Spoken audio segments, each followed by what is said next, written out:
What if God told you to leave everything you know, your comfort, your plans, your home, and go to a place he hasn't even shown you yet? Would you go? That's what Abraham did.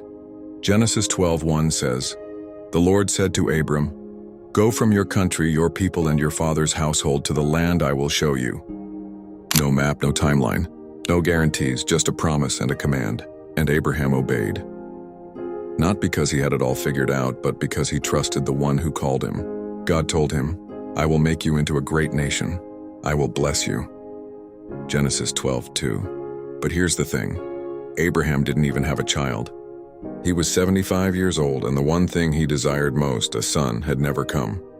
Yet he believed. Romans 4:20-21 says, "He did not waver through unbelief regarding the promise of God, being fully persuaded that God had power to do what he had promised." Even when it took 25 years for that promise to be fulfilled.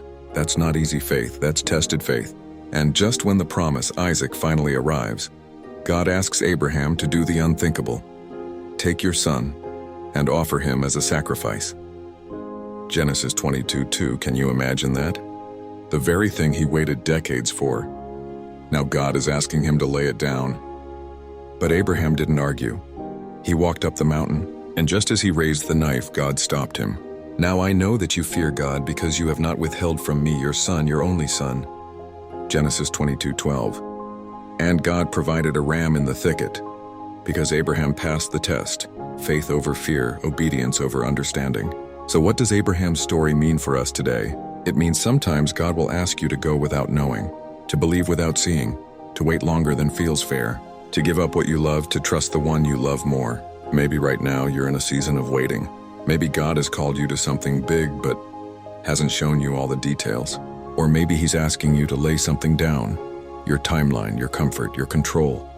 Can I remind you, faith is not about knowing where, it's about trusting who. God doesn't need your perfect plan, he needs your yes, because the blessing is on the other side of the unknown. Abraham became the father of many nations, not because he understood the journey, but because he took the first step. So take the step, go, even if you don't know how it ends. Trust the God who always keeps his word. Your promise may not come quick, but it will come. And when it does, you'll realize it was never just about the destination. It was about becoming someone who walks by faith,